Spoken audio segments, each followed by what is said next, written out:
అందరికీ నమస్కారం అండి. మొత్తం నేను పర్టికులర్గా ఈ ఈవెంట్కి రావడం, నేను కృష్ణ గారి అభిమానిని. సో డెఫినెట్గా నేను 100% ఉండాలని వచ్చాను. ఇంకా మా జయకృష్ణ గురించి చెప్పాలంటే very good actor, very natural actor. నేను కాంబినేషన్లో చేశాను కాబట్టి చెప్తున్నాను. హీరోకు ఉన్న క్వాలిటీస్ అండ్ వెరీ సెన్సిబుల్. తన ఫిల్మ్ ఎలా ఉండాలి, థాట్ ప్రాసెస్ ఏంటి, బాగా సినిమా గురించి చదువుకున్నాడు, తెలుసుకున్నాడు. మంచి సినిమాలు చేయాలని తాపత్రంలో ఉన్నట్టు నాకు అనిపించింది. హోప్ ఆయన చేస్తాడు అనుకుంటున్నాను నేను.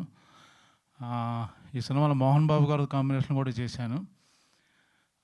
Very happy. ఆయన కాంబినేషన్లో ఆయన ఉన్నప్పుడు నేను భయపడలేదు, కానీ ఈ సెట్లో భయపడింది ఒక మా డైరెక్టర్ వల్లనే. ఎప్పుడు ఎలా ఉంటాడో ఏంటో నాకు తెలిసేది కాదు. కాసేపు నవ్వుతుంటాడు, కాసేపు సీరియస్ అవుతాడు. సో చాలా కన్ఫ్యూజన్ స్టేట్లో ఉంది. మరి నెక్స్ట్ సినిమా ఇచ్చి అప్పుడు నాకు తెలుస్తుందేమో, కానీ నిజంగా ఈ సినిమాలో భయపడింది ఒక్క డైరెక్టర్ వల్లనే. ఎందుకు చూడడానికి బాహుబలిలో ఉంటాడు, ఒకసారి స్వాతిముత్యంలో బిహేవ్ చేస్తాడు. ఎప్పుడు ఎలా ఉంటాడో అది కిరణ్ గారిని వాళ్ళని అడిగితే ఇంకా బాగా చెప్తారు. బట్ వెరీ గుడ్ ఫ్రెండ్, మంచి డైరెక్టర్. యాక్చువల్గా చాలా సెన్సిబుల్ కంటెంటు, మంచి ఫిల్మ్ మేకరు. ఆయన గురించి కొత్తగా చెప్పక్కర్లేదు సినిమాలు.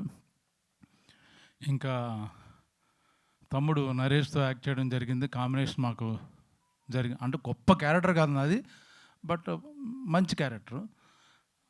తమ్ముడు బాగా ఎంకరేజ్ చేశాడు నన్ను, చాలా ఎనర్జెటిక్ ఆల్వేస్. తను కొత్తగా కొన్న వ్యాన్లో కూడా తీసుకెళ్ళాడు, మొత్తం ప్రపంచం చూపించాడు.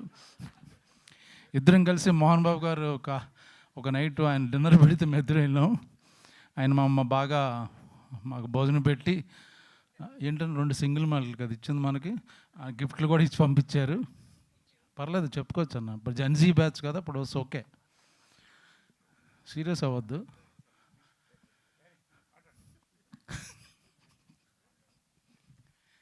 సినిమా డెఫినెట్గా మీరు కంటెంట్ చూశారు కాబట్టి దాని గురించి కొత్తగా గొప్పగా నేను పొగడక్కర్లా. It's already there. Good content, good songs, music చాలా హిట్ అయింది. సో మనం ఇంకా సక్సెస్ మీట్లో మాట్లాడుకుందాం మిగతా అందరిది. మా తమ్ముడికి స్పెషల్ థ్యాంక్స్ చెప్తూ థ్యాంక్ యూ వెరీ మచ్. ఇలా ప్రతిసారి తమ్ముడు అనే దగ్గర మీరు దొరికిపోతూ ఉన్నారు. ఇలా ఇవ్వండి మైక్. ఎస్ అండి, ఇప్పుడు మా